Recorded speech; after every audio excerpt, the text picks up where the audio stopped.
Hari Om Shri Matre Namaha. Om Shri Ganeshaya Namaha. Shri Gurubhyo Namaha.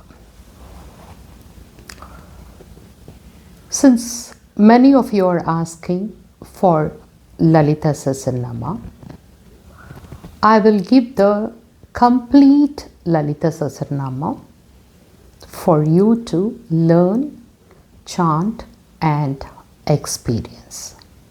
So this is going to be a continuous podcast with the continuation of all the slokas. And I request you to stay tuned to enjoy the total benefits, because here I'll be explaining what is Nyasam, why should we chant Lalitha Sahasranama or any Nama. Now to start with, let us start with an introduction of why we should chant Namachana. Okay? See, in our Sanatana Dharma, as my Guru used to say, Sanatana Dharma is not about worshipping God, but it is about becoming God. Okay? So you have to evolve to become the divine nature in you. So each and every one of us are the image of God only. Aham Brahmasmi, Tattvamasi. I am Atma Brahmaha, Prajnanam Brahmaha. So this is what the Vedas tell. So we have the Devatas to enrich our energy, cleanse our energy and transform into the divine being. Okay, so the process of worship is a transformation process of evolving into a divine being. So here often we mistake that we have to pray to God.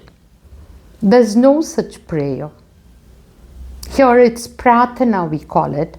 The Prathana, see, when you take any sloka, anything, the order is like that.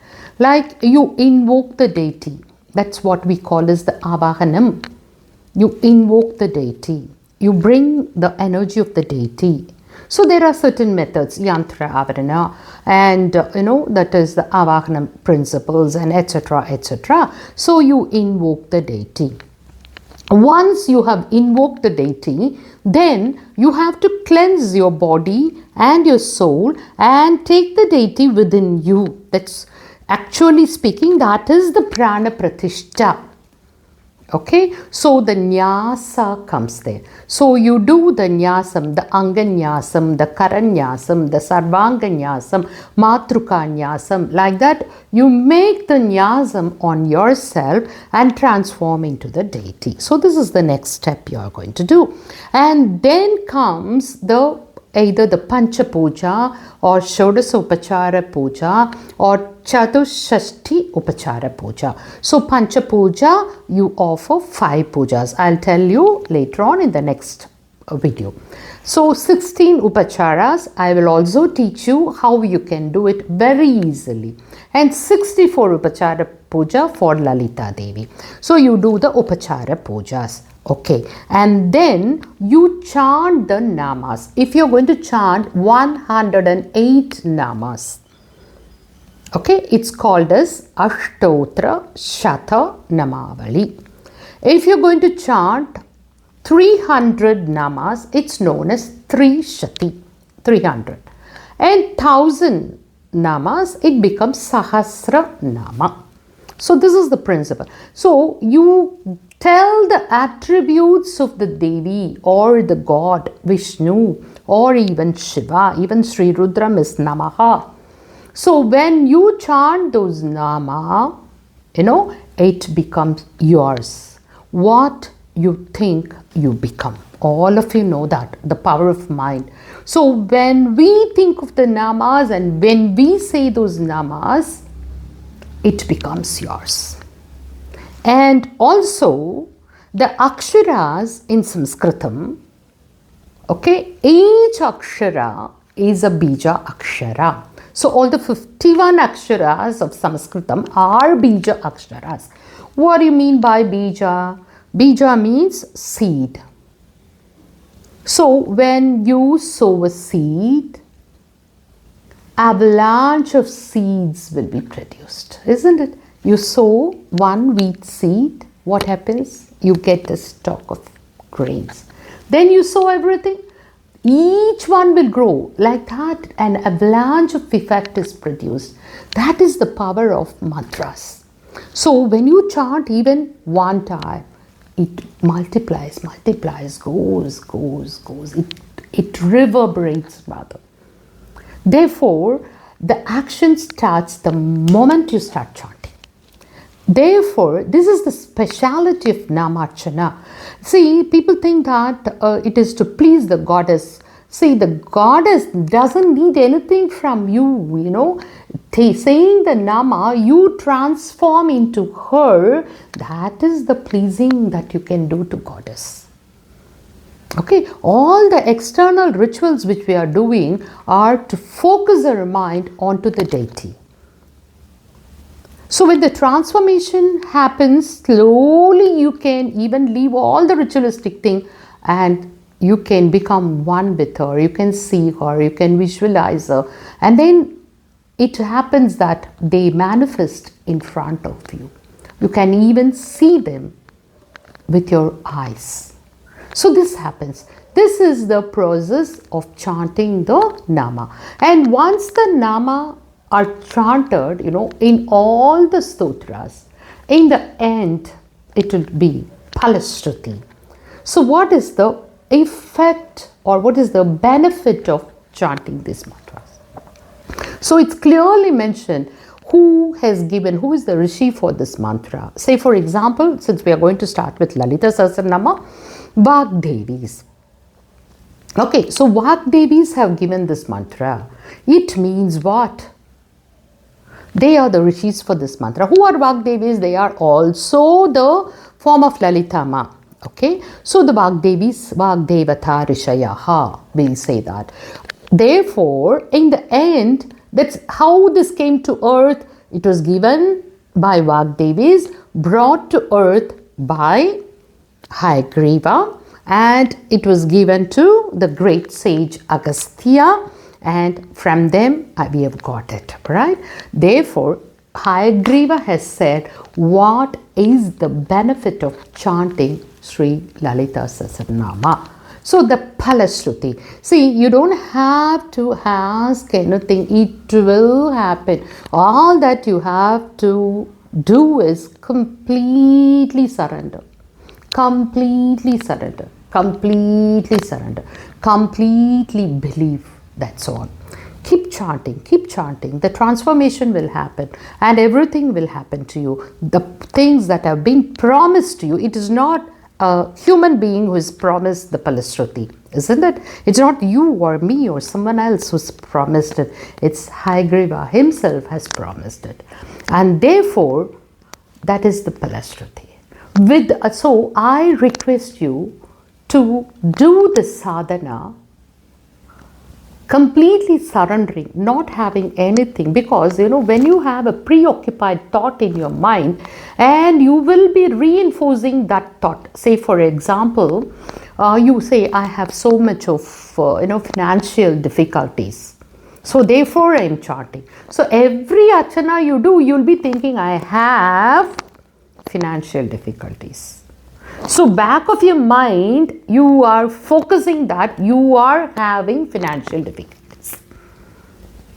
Therefore, the action will be slowed down.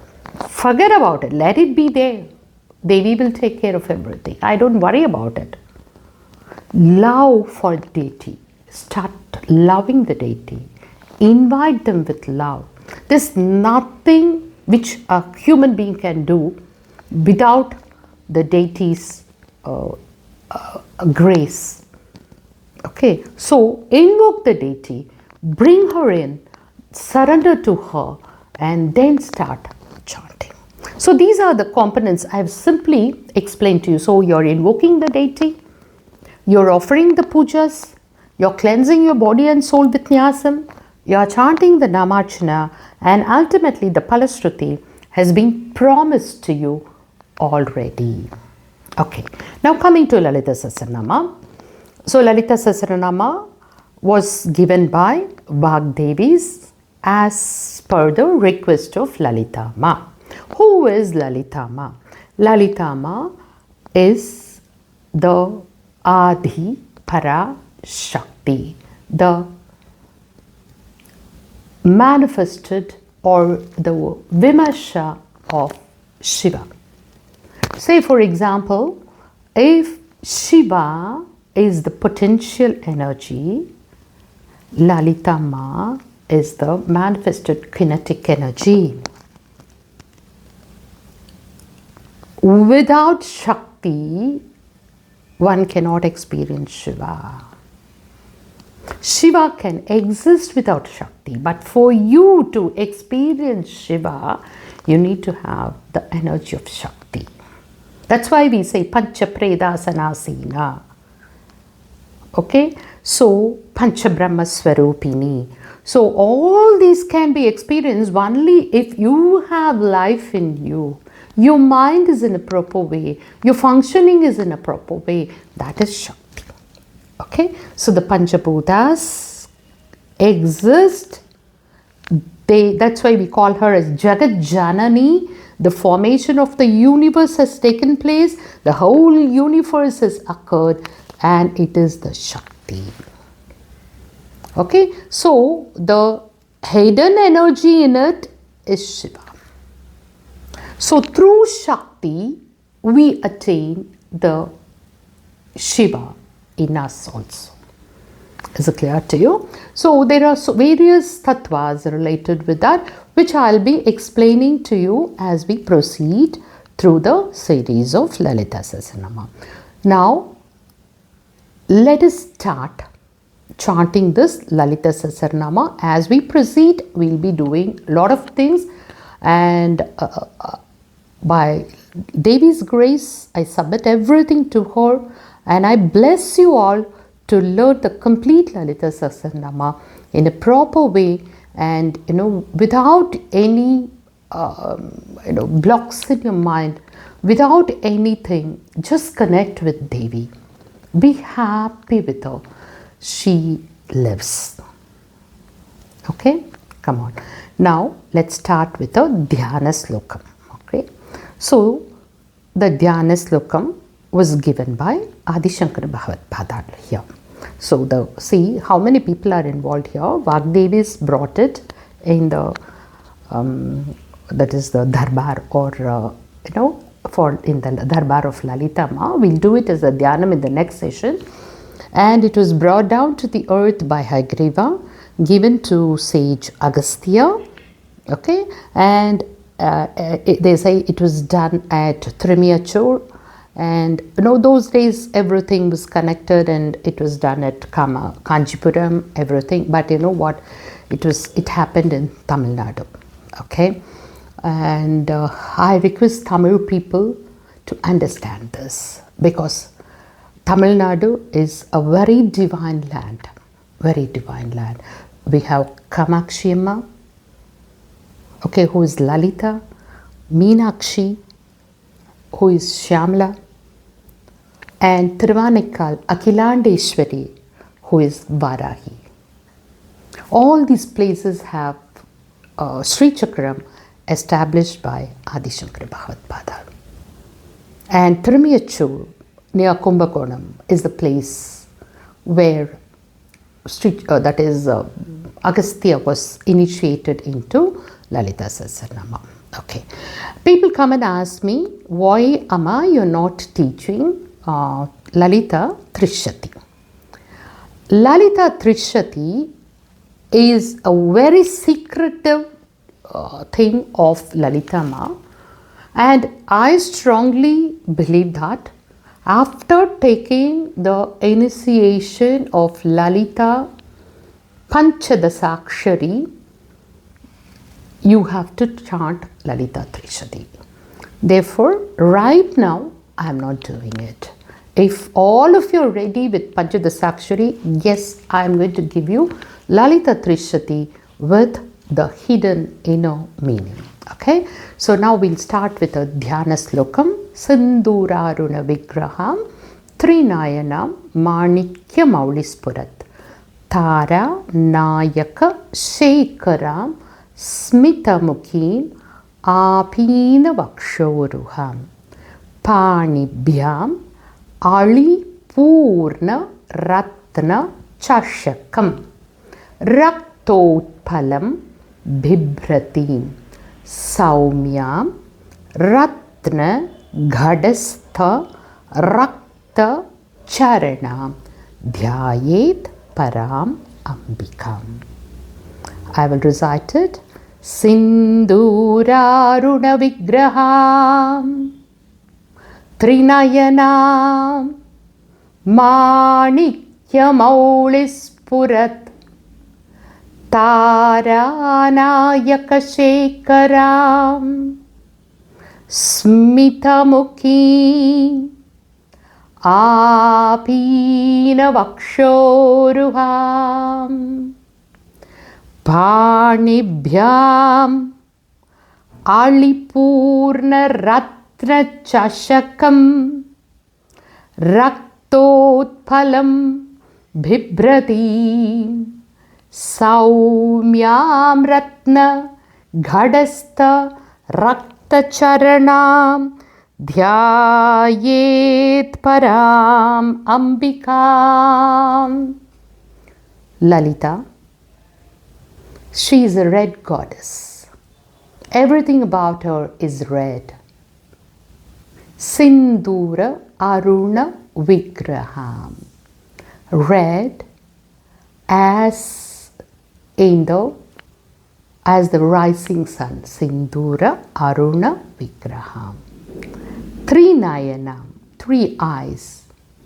Okay, all the goddesses have 3 eyes.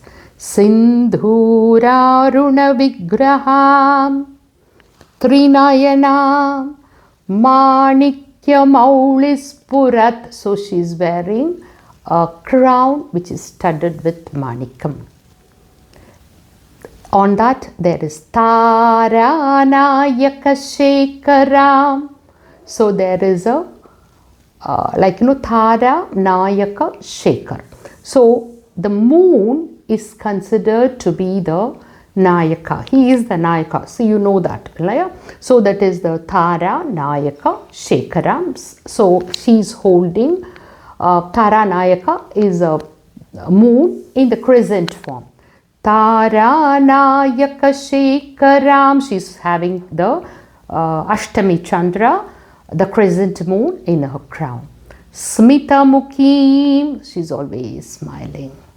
Okay, so Smita Mukim Apina Vakshoruham. Her breasts are full. She is the provider of this whole earth. Panibhyam Alipurna Ratna Chashakam. So she is holding a Ratna Chashakam, a kalash in her hand, filled with nectar. Raktotpalam Bhibratim. Another hand she is holding a red. This is one form of Lalitama we are visualizing here.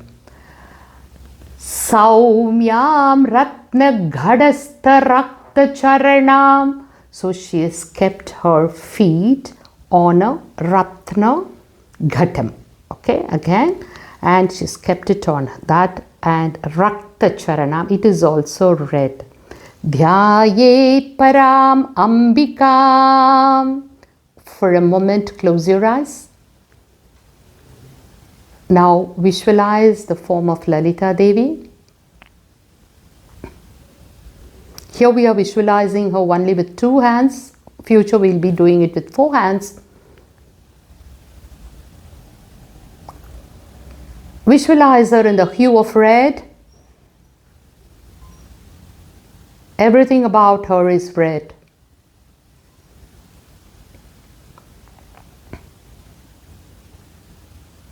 Feel her presence. See her three eyes. Visualize her crown, studded with rubies, glittering red, having the crescent moon.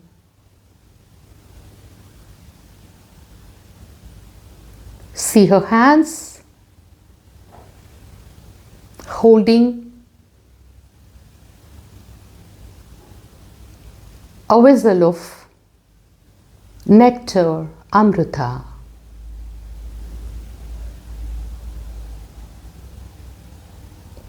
Ready to give us. And another hand having a red flower.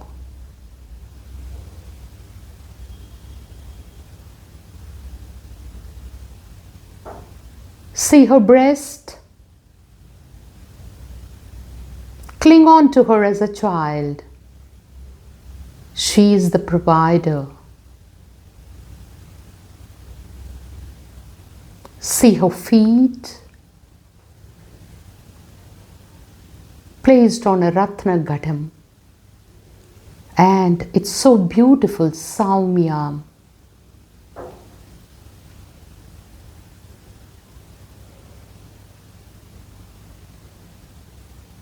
And it is radiant with red light.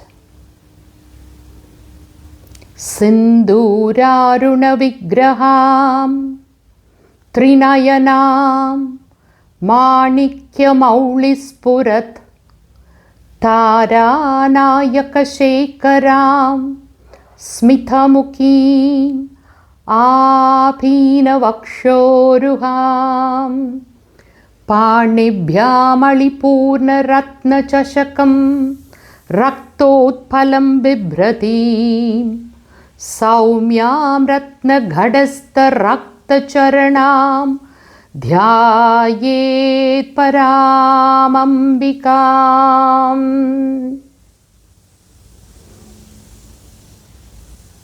Om Aim Hrim Shrim Sri Matre Namaha.